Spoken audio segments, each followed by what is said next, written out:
Good morning friends. आज हम देखते हैं ओवरहेड लाइन में उपयोग होने वाले क्रॉस आर्म तथा इंसुलेटर के बारे में। तो क्रॉस आर्म किसे कहते हैं? जो पोल के ऊपर क्षैतिज अवस्था में नट बोल्ट द्वारा पोल में कसा जाता है उसे हम क्रॉस आर्म कहते हैं। ठीक है। ये क्रॉस आर्म कई जगहों पर उपयोग किया जाता है, जैसे टेलीफोन खंभों पर और इलेक्ट्रिक पोलों पर। ठीक है। तो जो इलेक्ट्रिक पोल पर जो क्रॉस आर्म उपयोग किया जाता है उसे पावर पोल क्रॉस आर्म कहा जाता है और इसे double arming bolt, pigtail bolt और यू बोल्ट द्वारा कसा जाता है। इसी के ऊपर इंसुलेटर लगाए जाते हैं। यही इंसुलेटर कंडक्टर को सपोर्ट करता है। ठीक है। यानी कंडक्टर इसी इंसुलेटर के ऊपर लगाए जाते हैं।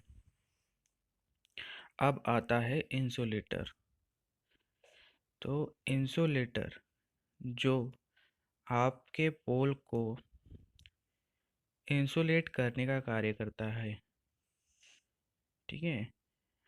इंसुलेटर जब हम कहीं यूज़ करते हैं तो उसमें काफ़ी चीज़ें देखी जाती है जिससे हम उस इंसुलेटर को हमारे ओवरहेड लाइन में यूज़ करते हैं, उपयोग करते हैं। उसमें सबसे पहले देखा जाता है परावैद्युत माध्यम, यानी डाई इलेक्ट्रिक स्ट्रेंथ। किसी भी इंसुलेटर की डाई इलेक्ट्रिक स्ट्रेंथ हाई यानी अधिक होनी चाहिए।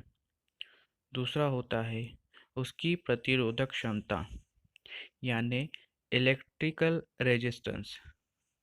इसकी प्रतिरोधक क्षमता भी बहुत अधिक होनी चाहिए।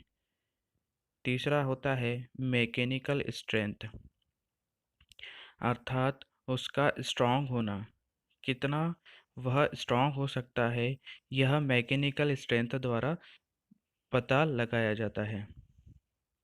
इसके बाद होता है नॉन पोरस, यानी जो हमारा इंसुलेटर होता है वह नॉन पोरस होना चाहिए।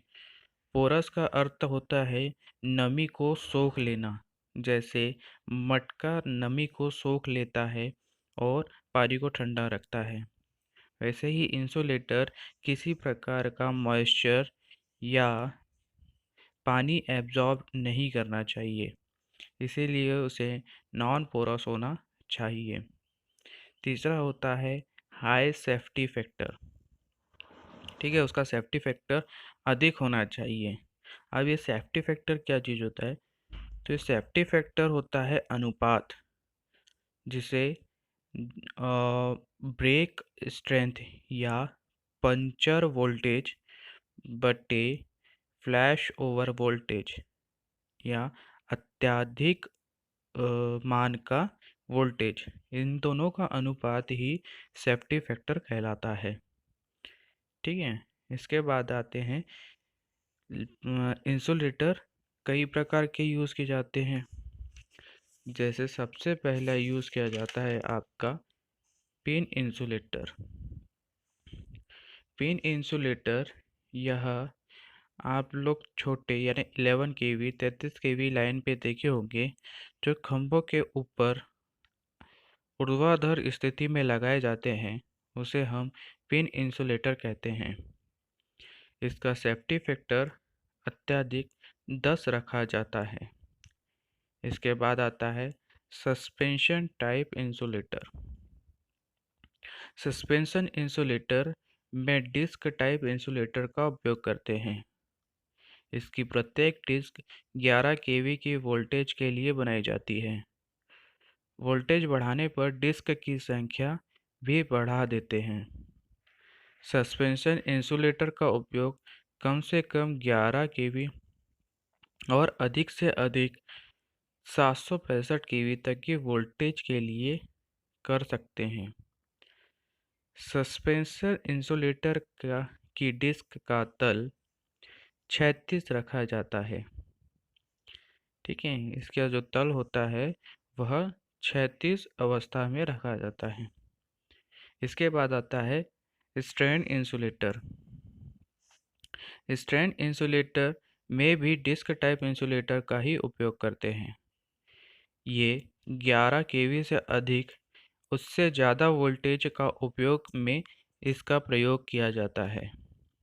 स्ट्रैंड इंसुलेटर का उपयोग लाइन के अंतिम छोर पर किया जाता है, जहां पर या तो हमें लाइन को 90 डिग्री पर मोड़ना हो, वहां इसका उपयोग किया जाता है, या लाइन को वहीं समाप्त करना हो, इसीलिए भी इसका उपयोग किया जाता है। इसकी डिस्क का तल वर्टिकल रखा जाता है। ठीक है, इसके बाद आता है साइकिल इंसुलेटर।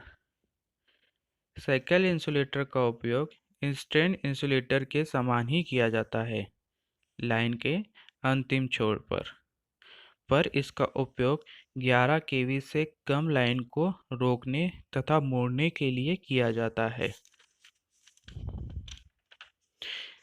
ठीक है, इस इसे हम वर्टिकल और हॉरिजॉन्टल दोनों में ही उपयोग कर सकते हैं, यानी क्षैतिज और ऊर्ध्वाधर दोनों में ही हम इसका प्रयोग कर सकते हैं।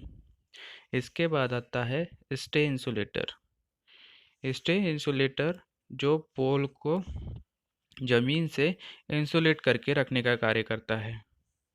इसकी अधिकतम ऊंचाई 10 फीट होनी चाहिए, यानी ज़मीन से इसकी ऊंचाई जो है वह 10 फीट की होनी चाहिए। इसके बीच में हम जो इंसुलेटर लगा रहे हैं उसकी जो ऊंचाई है वह ज़मीन से 10 फीट की होनी चाहिए, ना कि पोल की ऊंचाई। ठीक है, इतना ही था आज इंसुलेटर में। धन्यवाद।